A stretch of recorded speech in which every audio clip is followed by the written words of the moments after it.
अभी मैं एग्जाम में आपका हार्दिक स्वागत है। मैं जयप्रकाश दोस्तों, और हम बात कर रहे हैं एंसेंट हिस्ट्री का टॉपिक चला है। एंसेंट हिस्ट्री में दोस्तों उत्तर वैदिक काल टॉपिक चल रहा है, और मैंने इसमें दोस्तों एक पार्ट कंप्लीट करा दिया है, और ये पार्ट 2 है दोस्तों उत्तर वैदिक काल का। पार्ट 1 में दोस्तों मैंने राजनीतिक स्थिति के बारे में बताया, और दोस्तों हम इसमें पार्ट 2 में जानेंगे दोस्तों उत्तर वैदिक काल की धार्मिक और सामाजिक और आर्थिक स्थिति के बारे में। तो आइए दोस्तों बात करते हैं हम उत्तर वैदिक की सामाजिक स्थिति के बारे में, या जिससे बोलते हैं सोशलिस्टिक कंडीशन या सोशलिस्टिक लाइफ। दोस्तों बड़ व्यवस्था थी, और ऋग्वैदिक काल में ही जो बड़ व्यवस्था थी वो ऋग्वैदिक काल में ही इसकी नींव पड़ गई थी। जो बड़ व्यवस्था थी उसकी नींव कब पड़ गई थी? ऋग्वैदिक काल में ही। मगर ऋग्वैदिक काल में जो नींव पड़ी थी वो बड़ व्यवस्था थी, वो दोस्तों जन्म के आधार पर नहीं थी। वो किसके आधार पर थी? कर्म के आधार पर थी। जब उत्तर वैदिक काल आता है तो दोस्तों ये जो बड़ व्यवस्था थी वो दोस्तों कैसी हो जाती है? कर्म जन्म के आधार पर हो जाती है। यही दे रखा है दोस्तों, ऋग्वैदिक काल में बड़ व्यवस्था की नींव पड़ गई थी, लेकिन पूर्ण रूप से विस्तार उत्तर वैदिक काल में हुआ। विभिन्न बड़ों की स्थिति जाति के द्वारा निर्धारित होने लगी थी। कैसे? जाति के द्वारा निर्धारित होने लगी थी। वही मैंने बताया था ना, जन्म के आधार पर। अगर आप ब्राह्मण हो तो आप चाहे मांस मदिरा कुछ भी खाओ, मगर रहोगे आप ब्राह्मणी। आप अगर क्षत्रिय, आप चाहे धोखाधड़ी करो, प्रशासनिक क्षेत्र में धोखाधड़ी करो आप, मगर आप कौन रहोगे? क्षत्रिय रहोगे।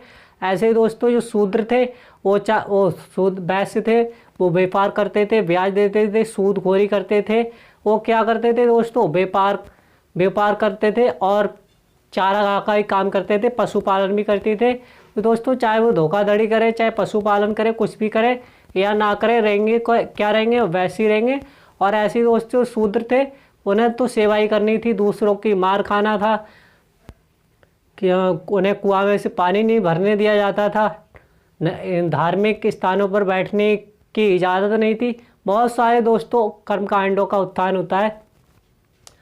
फिर दोस्तों जब ब्राह्मण थे, जब उत्तर वैदिक काल में जब 1000 ईसा पूर्व में दोस्तों लोहे का आविष्कार होता है, या लोहे की उत्पत्ति होती है, तो दोस्तों उसमें ब्राह्मण की स्थिति में बहुत ज़्यादा सुधार होता है।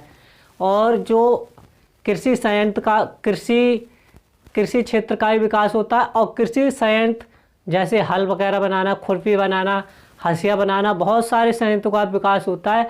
और इसमें ज़्यादा से ज़्यादा लाभ अर्जित करने के लिए दोस्तों क्या किए गए थे? यज्ञ किए गए थे। क्या किए गए थे? यज्ञ किए गए थे। और दोस्तों यहीं से ही जो ब्राह्मण थे, इन्हें आर्य बोला जाता था, उनकी स्थिति कैसी हो गई? सर्वोच्च हो गए। पहले क्षत्रिय सर्वोच्च थे, और उसके बाद में कौन हो गए? यज्ञ ज़्यादा लाभ के लिए क्या किया जाता था? यज्ञ किया जाता था। और जो ब्राह्मण थे वो कम थे, इसीलिए उनकी वैल्यू ज़्यादा हो गई। जब कोई चीज़ कम होती है और मांग ज़्यादा होती है, तब उसकी वैल्यू बढ़ जाती है। और जब मांग कम हो और वो चीज़ ज़्यादा हो, तो उसकी वैल्यू कैसी होती? घट जाती है। तो यही थी उस समय की कंडीशन उत्तर वैदिक काल में। दोस्तों लोहे के आगमन से कृषि अर्थव्यवस्था का विकास हुआ। मैंने बताया था ना दोस्तों, कृषि अर्थव्यवस्था का विकास हुआ तो क्योंकि कृषि संयंत्र का विकास हुआ था। जो खेती पालन में, कृषि करने में आसानी हुई थी। हल बनाए जाने लगे, और कृषि दराती, हंसिया, बहुत सारे। उत्तर वैदिक काल में दोस्तों 24 बैल खींचे जाने का भी उल्लेख मिला है। कितने? 24 बैल खींचे जाने का उल्लेख मिलता है दोस्तों। और आइए बात करते हैं दोस्तों, लाभ को अधिक से अधिक प्राप्त किया गया। मैंने बताया था ना दोस्तों, जब कोई चीज़ का आविष्कार होता है तो उसको ज़्यादा से ज़्यादा लाभ किया जाता है। बर्तन बनाए जाने लगे, आने जाने का भी साधन उत्पन्न होने लगा, और ज़्यादा से ज़्यादा यज्ञों का आयोजन हुआ। कब? जब उत्तर वैदिक काल में जब लोहे का आरंभ होता है या लोहे की उत्पत्ति होती है, तो क्या होता है? उसमें यज्ञों का ज़्यादा से ज़्यादा आयोजन किया गया। क्यों किया गया? क्योंकि ज़्यादा से ज़्यादा लाभ अर्जित करने के लिए ब्राह्मण बोल देते थे, या जो आर्य थे वो बोल देते थे कि आप ये यज्ञ करवाओ, आपको आपकी क्या होगी? उन्नति होगी। आप पितृ यज्ञ करवाओ, आपकी पुत्र की प्राप्ति होगी। ऐसे यज्ञ करवाओ, आपको देव से आपको मुक्ति मिलेगी। तो क्या थे, बहुत सारे कर्मकांडों का उत्थान हुआ था। क्या हुआ था, बहुत सारे कर्मकांडों का उत्थान हुआ था। और ब्राह्मण क्या हो गए थे, सर्वोच्च का था। क्षत्रिय की स्थिति ब्राह्मणों के बाद होने लगी थी।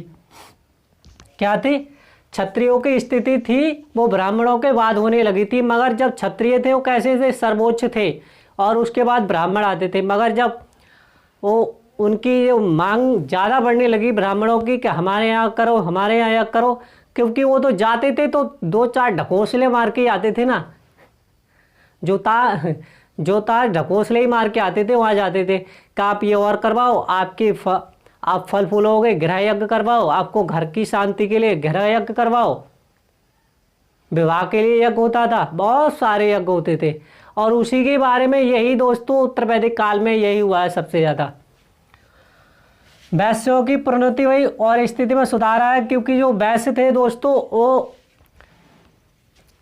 कृषि पालन करते थे और पशुपालन भी करते थे, मतलब खेती करते थे, कृषि करते थे, और दोस्तों ये व्यापार भी करते थे। और ये सूद जो ब्याज, वो ब्याज पर रुपए देते थे। क्या देते थे, वो रुपए, ब्याज पर रुपए देते थे। और इनकी स्थिति कैसी हो गई, इनकी स्थिति में सुधार आ गया। दोस्तों ये ब्राह्मण थे, क्षत्रिय थे, और वैश्य को क्या कहा जाता था, ध्वज कहा जाता था। क्या कहा जाता था, ध्वज कहा जाता था। ब्राह्मण, क्षत्रिय, वैश्य को क्या कहा जाता था, ध्वज कहा जाता था। और इनकी स्थिति दोस्तों सर्वोच्च हो गई, मतलब कंडीशन सुधर गई। मगर जो और इन्हें उपनयन का संस्कार था। उपनयन संस्कार का अर्थ होता है दोस्तों, एक कमर कुंडली पहनते थे, देखा है आपने, गले में वो कंधे पर माला पहनते थे, देखा नहीं है। जब कोई दारू पीता है पंडित तो ली और ऊपर टांग ली, या शौचालय जाते हैं तो माला ऊपर कर लेते हैं, यही होता है, देखना आप कभी भी। तो ये होता था, जो माला थी उन्हें उसे बोला जाता उपनयन संस्कार बोला जाता था। क्या, उपनयन संस्कार बोला जाता है। वैश्यों को धार्मिक स्थल पर बैठने की इजाज़त थी और वे प्रशासनिक क्षेत्र में भी भाग ले सकते थे। मगर जो शूद्र थे उनके लिए दूसरों की सेवा करने के लिए माना गया, और उन्हें द्वैज व्यवस्था में नहीं रखा गया था, या द्वैज व्यवस्था में उन्हें नहीं रखा गया। क्यों, क्योंकि वो क्या थे, शूद्र माना गया उन्हें। दोस्तों तीनों को उपनयन संस्कार का अधिकार था, मैंने दोस्तों बताया था, वही उपनयन संस्कार है। शूद्रों को द्वैज में शामिल नहीं किया गया। क्यों, क्योंकि इनका कार्य अन्य वर्गों की सेवा करना था। क्या था, शूद्रों का क्या था, इनका कार्य था अन्य वर्गों की सेवा करना। वैश्य दोस्तों, वैश्य की जो अनास्य बलकृत क्या होता है दोस्तों, अनास्य बलकृत का अर्थ होता है दूसरे को देने वाला, दूसरों को देने वाला कहा जाता था। क्या कहा जाता था, दूसरों को देने वाला कहा जाता था। क्या देते थे ये लोग, कर देते थे या रुपए देते थे। दोस्तों गोत्र व्यवस्था क्या थी, यहीं से उत्तर वैदिक काल से ही गोत्र व्यवस्था स्थापित होती है। गोत्र व्यवस्था क्या थी दोस्तों, जैसे मैं हूँ और मेरी कितनी है, 50 गायें हैं, और मेरा दोस्त है उसकी भी 100 गायें हैं। अब कोई नया आता है, उसकी गाय 5 गायें हैं तो वो अलग छोड़ देते थे। मेरी 50 गायें, उसकी 50 गायें शामिल हो गई, वो क्या हुए, एक ही गोत्र के हो गए। गोत्र धन क्या होता था, गोत्र का अर्थ होता है गाय। एक ही कबीले की गाय इकट्ठी की जाती थी। और दोस्तों यहीं से क्या हुआ, अंतरजातीय विवाह की शुरुआत होती है, या गोत्र विवाह की शुरुआत होती है। कैसे दोस्तों,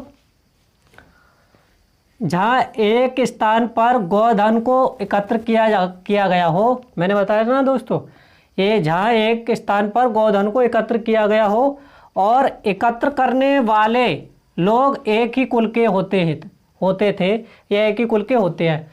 जो गोधन इकट्ठा किया जाता था वो एक ही कुल के होते थे। ये लोग गाय इकट्ठी किया करते थे, वो एक ही कुल के होते थे, और यहीं से ही गोत्र व्यवस्था आरंभ होती है। यहीं से गोत्र व्यवस्था आरंभ होती है। दोस्तों यहीं से गोत्र के बाहर विवाह करने की प्रथा चली थी। क्या थी, यहीं से गोत्र के बाहर विवाह करने की प्रथा चली थी। मैंने बताया था ना, पंडित का लड़का क्षत्रिय की पुत्री से शादी की जाती थी। किससे, पंडित का लड़का होता था, आर्यों का पुत्र और क्षत्रिय की लड़की होती थी। ये तो दोस्तों इस तरह का विवाह होता था। फिर दोस्तों बात करते हैं हम आश्रम व्यवस्था की। आश्रम व्यवस्था क्या थी? उत्तर वैदिक काल में दोस्तों आश्रम व्यवस्था स्थायी हुई। उस आश्रम व्यवस्था स्थापित हुई थी दोस्तों। आश्रम व्यवस्था इसमें दोस्तों बताया गया है मुक्ति के बारे में और ज्वालो उपनिषद के बारे में। दोस्तों वेद अध्याय मुक्ति में क्या बताया गया है दोस्तों? वेद अध्याय क्या होता था? ये ऋषि ऋण होता था। क्या होता था? ऋषि ऋण होता था। फिर दोस्तों पुत्र जन्म, ये दोस्तों पितृ ऋण होता था। क्या होता था? पितृ ऋण होता था। ये क्या होते थे? ऋण होते थे। और यज्ञ आदि, ये दोस्तों देव ऋण होता था। वेद अध्याय से होता है दोस्तों, जो हमारा कोई टीचर है या हमें शिक्षा देता है तो हम पे क्या हो जाता है? उसका कर्ज हो जाता है। इसीलिए इसे क्या कहा गया? ऋषि ऋण कहा गया। क्या कहा गया? ऋषि ऋण कहा गया। फिर दोस्तों दूसरा है पुत्र जन्म। जब तक वह पिता नहीं बनता है, शादी के बाद जो पिता पुत्र का जन्म होता है या पुत्री का जन्म होता है तो उसका क्या हो जाता है? पितृऋण क्या हो जाता है? उतर जाता है। और दोस्तों यज्ञ अर्थ का मतलब क्या होता है? यज्ञ अर्थ का मतलब होता है जब आप यज्ञ करा देते हो तो आप जो यज्ञ करा देते हो तो आपसे देव ऋण उतर जाता है। फिर दोस्तों बात करते हैं हम ज्वालोपनिषद में दोस्तों बताया गया है दोस्तों ब्रह्मचर्य का जीवन। ब्रह्मचर्य का जीवन कितना है? 0 से लेकर 25 वर्ष तक कितना है? ब्रह्मचर्य का जीवन है। फिर गृहस्थी दोस्तों 25 साल के बाद शादी हो जाती है और ये 50 साल तक चलती है। यह 50 साल तक होता है। कौन सा गृहस्थी जीवन है? इसमें बच्चे। और ब्रह्मचर्य का अर्थ होता है दोस्तों जब बच्चा पैदा होता है और पढ़ाई करता है तो उसे क्या कहा गया? ब्रह्मचर्य जीवन। गृहस्थी में दोस्तों शादी हो जाती है, अपने बाल बच्चे पालन पोषण करते हैं। फिर दोस्तों आ जाता है वानप्रस्थ। वानप्रस्थ का अर्थ होता है दोस्तों जंगल में जाना मतलब घर से संन्यास लेना। कौन सी एज में आता है दोस्तों? 50 से 75 साल की एज में आता है। फिर दोस्तों संन्यास, ये दोस्तों 75 से 75 से 100 ईयर तक। ऐसे दोस्तों संन्यास का अर्थ होता है दोस्तों स्वर्गवास हो जाना। फिर दोस्तों गृहस्थी होती थी उसमें धर्म कार्य होते थे, अर्थ और कर्म। इससे क्या हो जाता? ज्ञान प्राप्त होता था या ज्ञान मिलता था। ज्ञान से क्या होता? फिर संन्यास के बाद क्या हो जाता है? मोक्ष।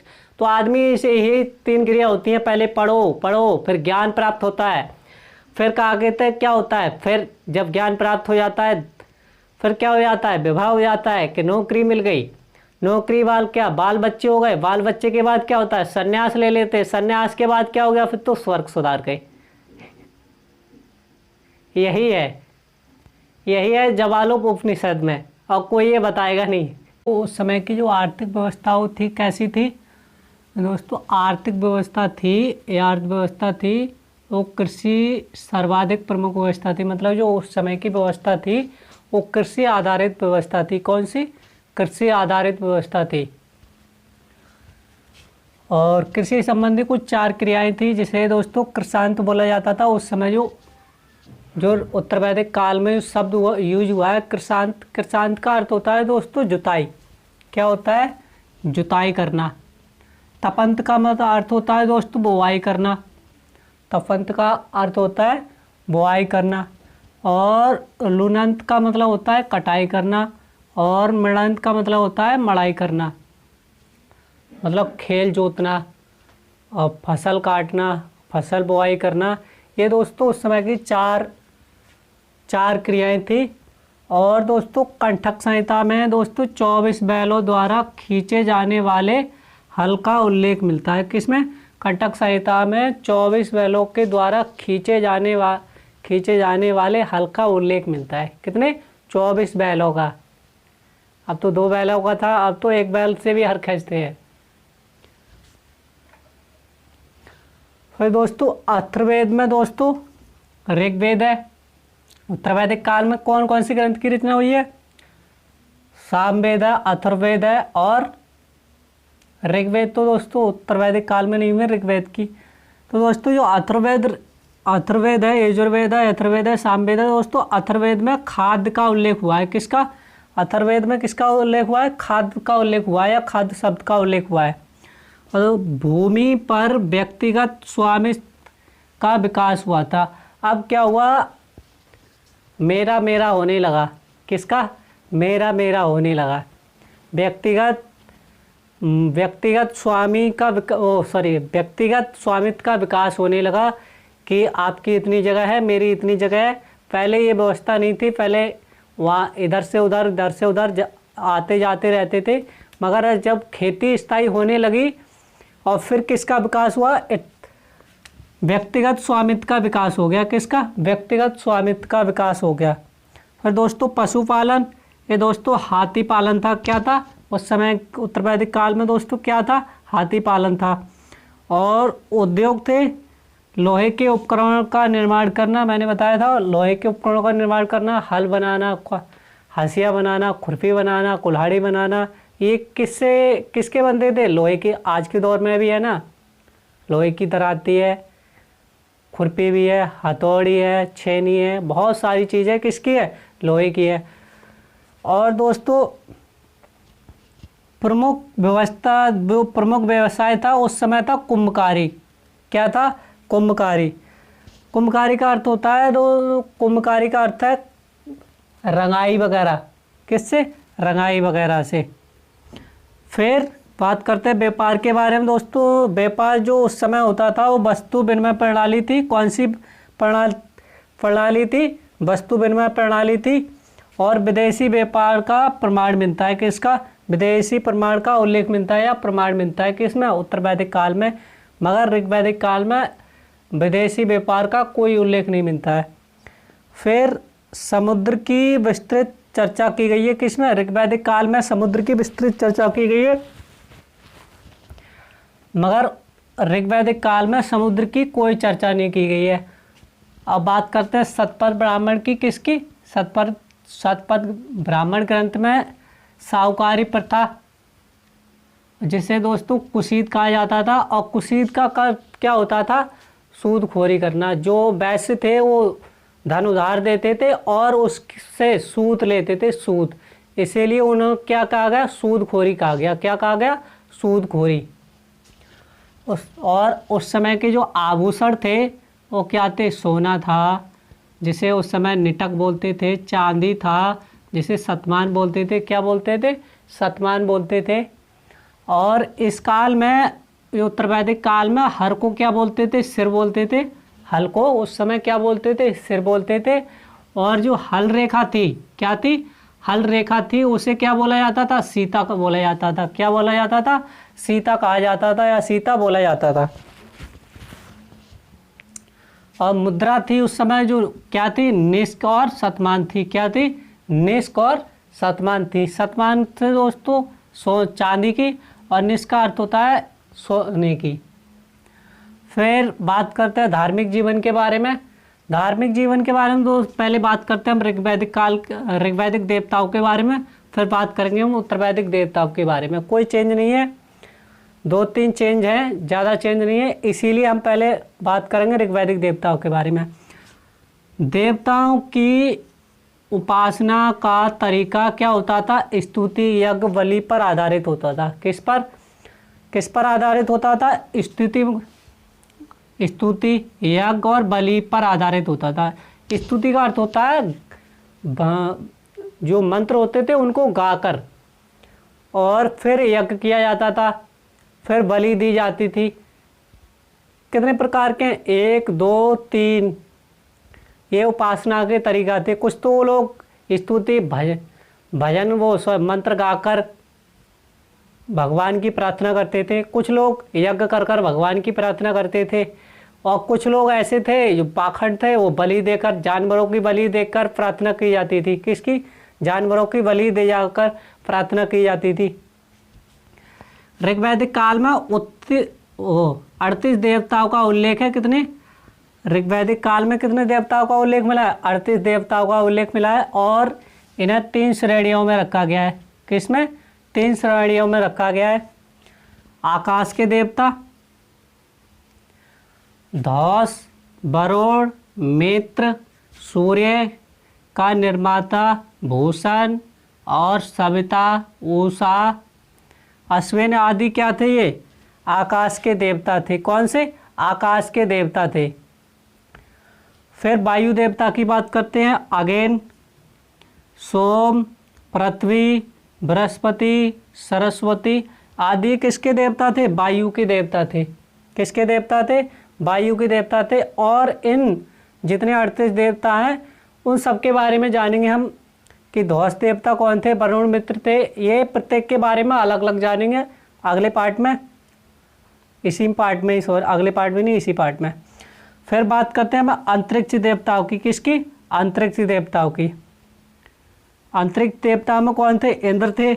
और इंद्र की जगह उत्तर वैदिक काल में किसने ले ली? प्रजापति ने ले ली। किसने? प्रजापति ने ले ली। मारुत थे, वायु थे, रुद्र थे और पर्जन्य आदि देवता थे। कौन से थे? इंद्र, मारुत, वायु, रुद्र। कुछ ऋग्वैदिक कालीन देवताओं के बारे में बात करते हैं दोस्तों। इंद्र थे और उनका संबंध था या देवता थे किसके थे? युद्ध का नेता कहा जाता था और इन्हें वर्षा का देवता कहा जाता था। किस किस का देवता कहा जाता था? युद्ध का देवता और वर्षा का देवता कहा जाता था। और क्या कहा जाता था उन्हें? पुरंदर कहा जाता था। क्या कहा जाता था? पुरंदर। पुरंदर का अर्थ होता है किले तोड़ने वाला देवता। कौन सा? किले तोड़ने वाला देवता। अगर कोई किला तोड़ना होता था तो पहले किसकी उपासना होती थी? इंद्र की उपासना होती थी। या वर्षा कराने के, वर्षा नहीं होती थी तो इंद्र की पूजा करते थे या इंद्र की उपासना करते थे। और युद्ध से पहले किसकी पूजा करते थे? इंद्र की पूजा करते थे या इंद्र की उपासना करते थे। फिर अगन देवता। अगन देवता का अर्थ है दोस्तों देवता और मनुष्य के बीच का संबंध। जो इनका संबंध है वो देवता और मनुष्य के बीच का संबंध। मतलब जब आप क्या होता है, अग्नि दी जाती है, फिर क्या होता है ये नहीं पता पड़ता है कि आदमी मरने के बाद में जाता कहाँ है। तो वो किसका संबंध दे रहा है? देवता और मनुष्य के बीच का संबंध। फिर दोस्तों वरुण देवता थे। वरुण देवता आकाश के देवता कहा जाता है इन्हें। पृथ्वी एवं सूर्य निर्माता कहा जाता है। समुद्र का देवता कहा जाता है। जगत का नियता कहा जाता है और देवताओं का पोषक कहा जाता है और सत्य का प्रतीक कहा जाता है। किन्हें? वरुण को सत्य का प्रतीक कहा जाता है। किसे? वरुण को सत्य का प्रतीक कहा जाता है। अगर पेपर में आए कि सत्य का प्रतीक किस देवता को कहा जाता है तो वरुण देवता को सत्य का प्रतीक कहा जाता है। या पुरंदर किस देवता को कहा जाता है तो क्या आंसर होगा? इंद्र को पुरंदर कहा जाता है। फिर दोस्तों वरुण देवता को ऋतु परिवर्तन और दिन रात का कर्ता कहा जाता है। किसे? जो दिन रात होते हैं उनके देवता किसे माना गया है? वरुण को माना गया है। किसे? वरुण को। और धौ देवता, ये दोस्तों आकाश के देवता है। किसके? धौ देवता है, वो आकाश के देवता है। सोम देवता वनस्पति देवता है, जो सोम रस होता है जो पीते हैं, उसके देवता कौन है? सोम है। उषा देवता प्रगति एवं उत्थान की देवी। ये उषा को क्या कहा जाता है? प्रगति मतलब उन्नति और उत्थान की देवी कहा जाता है। किसे? उषा को। अश्विन देवता दोस्तों ये विपत्तियों को हरने वाले देवता। कौन है? विपत्तियों को हरने वाले देवता कौन है? अश्विन है। और पूषण ये पशुओं के देवता है। और यही जो दोस्तों पूषण देवता होते हैं ये ऋग्वैदिक काल में और उत्तर वैदिक काल में ये किसके देवता हो जाते हैं? आपके उसके शूद्र के देवता हो जाते हैं। कौन? पूषण। अभी इस समय किसके देवता है? ये पशुओं के देवता है। विष्णु ये दोस्तों विश्व के संरक्षक एवं पालनकर्ता कौन है? ये विष्णु जी हैं। वो किसके संरक्षक हैं? विश्व के संरक्षक एवं पालनकर्ता हैं। और रुद्र हैं, वो असुरी शक्तियों का दमन करने वाले देवता। कौन है? जो रुद्र है वो किसका दमन करने वाले? असुरी शक्तियों का दमन करने वाले देवता थे। मतलब राक्षसों की शक्ति का विनाश करने वाले। और जो दोस्तों रुद्र थे उन्हीं के लिए शिव का प्रारंभिक रूप माना गया है। किसको? शिव का प्रारंभिक रूप किसका माना गया है? रुद्र का। किसका? रुद्र का। और दोस्तों ये आंधी तूफान आते हैं उसके देवता कौन होते हैं? ये होते हैं आपके मारुत। कौन होते हैं? मारुत। ये आंधी तूफान के देवता है। और दोस्तों इंद्र का वर्णन ऋग्वैदिक काल में 250 सूक्ति किसको समर्पित है? इंद्र के लिए समर्पित है। और मैंने बताया था ना, इंद्र को पुरंदर कहा जाता है और किले तोड़ने वाला कहा जाता है। क्या कहा जाता है? किले तोड़ने वाला। वृत्तासुर हंता।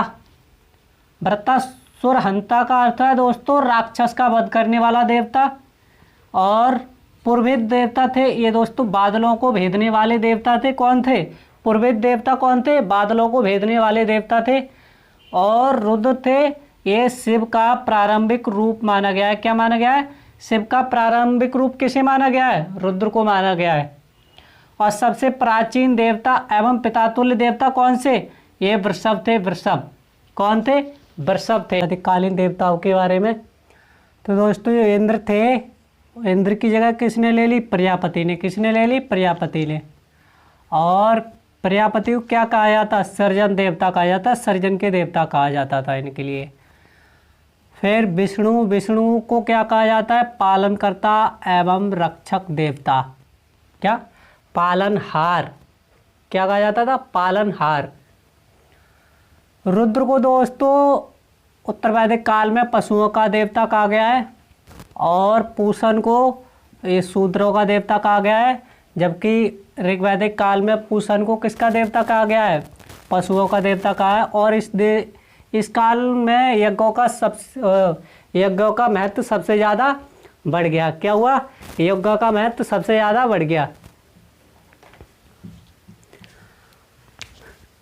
जब ज़्यादा से ज़्यादा लाभ कमाने के लिए यार क्या करते हैं? यज्ञ करते हैं ना। जैसे आज के दौर में ज़्यादा से ज़्यादा, अरे मिर्ची ले लो यार। सबसे ज़्यादा मिर्च एक ऐसी फसल है जिसमें सबसे ज़्यादा दवा लगती है। फिर भी क्या करते हैं ना कि हरी मिर्च ज़रूर लेके आना है। यही होता है ना। सोमापा का मतलब है दोस्तों जो सोम का अत्याधिक पान करने वाला, या जैसे सोम देवता कहा जाता है, सोम वनस्पति। और इसका अत्याधिक पान करने वाला क्या कहा जाता है? सोमापा कहा जाता है। वही टल्ली हो जाओ दारू पी के, यही वही वनस्पति थी या नशीली वनस्पति थी। सत्कृति दोस्तों 100 शक्तियों का स्वामी कहा जाता था। जो 100 शक्तियों का स्वामी था उसे सत्कृति कहा जाता था। और फिर बात करते हैं दोस्तों अगन देवता की। अगन देवता मात्र एक ऐसे देवता है जो आकाश, अंतरिक्ष, पृथ्वी तीनों में शामिल है। किसमें? आकाश, अंतरिक्ष, पृथ्वी तीनों में शामिल है। फिर बात करते हैं ऋतजोया। जो ऋतजोया है नैतिक नियमों का रक्षक और पापियों का दंड देने वाला। कौन है? ऋतजोया है वो नैतिक नियमों का रक्षक, पापियों को दंड देने वाला। फिर वरुण देवता की बात करते हैं। जिंद अवेस्ता में दोस्तों, जिंद अवेस्ता ईरानी ग्रंथ है और उसमें वरुण को क्या कहा गया है? अहुरा मजदा कहा गया है। क्या कहा है? अहुरा मजदा। फिर बात करते हैं अश्विन। ये दोस्तों चिकित्सक देवता थे और अश्विन नासत को सूर्य के साथ शामिल किया गया है या सूर्य के साथ जोड़ा गया है। और जो सूर्य थे वो समस्त विश्व के रक्षक थे। समस्त विश्व के रक्षक थे। कौन? सूर्य। फिर मित्र की बात करते हैं। मित्र उदित होता हुआ सूर्य है। फिर उषा देवी, जो दोस्तों उषा देवी है प्रातःकाल की देवी है। और सविता है सूर्य चमकने वाला। जब सूर्य चमकने लगता है, जब सूर्य उदय होता है, जब चमकने लगता है हल्के हल्के, तो क्या कहलाता है? सविता कहा जाता है। और ऋग्वेद में प्रसिद्ध गायत्री मंत्र सप्ताह को अर्पित है या सप्ताह को समर्पित है। ऋग्वेद का प्रसिद्ध गायत्री मंत्र किसके लिए समर्पित है? सविता के लिए समर्पित है। बात करते हैं अदिति के बारे में। ये जो अदिति देवी थी वो सार्वभौम प्रकृति की देवी थी। किसकी देवी थी? सार्वभौम प्रकृति की देवी थी। फिर पर्जन्य, ये वर्षा एवं नदी देवता थे। कौन थे? पर्जन्य। मतलब बारिश कराते थे। इसकी जगह इंद्र की जगह किसने ले ली? पर्यन, ये वर्षा और नदी के देवता थे। बृहस्पति ये यज्ञ के देवता थे। और पुरामदी ये उर्वरता की देवी थी। कौन? जो पुरामदी थी वो किसकी देवी थी? उर्वरता की देवी थी। और अरणाई ये जंगल की देवी थी। कौन थी जंगल की देवी? अरणाई के कोई जो अरणाई उपनिषद लिखे गए वो किस में लिखे गए? जंगलों में रहकर। सरस्वती ये ज्ञान की देवी है। और उर्वशी ये दोस्तों वैदिक अप्सरा है। ये उर्वशी रौतेला मत समझ लेना, ये बॉलीवुड की। फिर दोस्तों बात करते हैं यज्ञों के बारे में। जो यज्ञ होते थे वो घरेलू होते थे और सार्वजनिक यज्ञ दोनों प्रचलित थे। यज्ञ में बड़े पैमाने पर क्या दी जाती थी? बलि दी जाती थी। क्या होता था? बलि दी जाती ज़्यादा से ज़्यादा लाभ अर्जित करने के लिए। जैसे भगत जी नहीं होते हैं, क्या 2 मुर्गा का तुम ठीक हो जाओगे, तुम्हारे सिर में दर्द हो रहा हो 2 मुर्गा देनी पड़ेंगी, ऐसे होता है ना। क्या चक्करबारी आ रही बात है। पंडित जी के लिए 500 1 रुपया रखो और 1 मुर्गा लेकर आओ, 2 अंडा लेके जाओ और भगत जी खा के और टन होकर चले जाते हैं। और क्या कहते हैं कि मसानी आ गई है। अरे कर्म तो करो यार उस लायक। कभी भी जब जागरण होता है तो क्या होता है ना, जो कील होती है वो मुंह के पार होती है, गाल के पार करते हैं ना। ये दारू पिए हुए होते हैं तब मुंह के पार करते हैं, और बिना दारू के पी के करके दिखाएं तब मालूम पड़ेगी कि शरीर में कितना दर्द होता है। एक कांटा चुभने के बाद में तुरंत महसूस हो जाता है कि कांटा कहाँ लगा है। वो तो इतनी बड़ी सुई कील निकाल देते, त्रिशूल की नुक।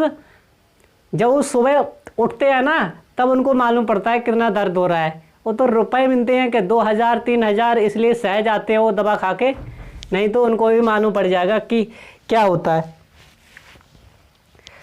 फिर दोस्तों अतिथि, जो अतिथि होते थे उन्हें क्या कहा जाता था? गौहन कहा जाता था। क्या कहा जाता था? उन्हें गौहन कहा जाता था या गौहन कहलाते थे, क्योंकि उन्हें क्या पिलाया जाता था? गौमांस पिलाया जाता था। किसे?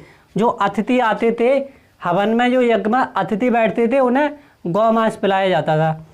यज्ञ में कर्म के साथ मंत्र पढ़े जाते थे। क्या? यज्ञ में कर्म के साथ मंत्र पढ़े जाते थे।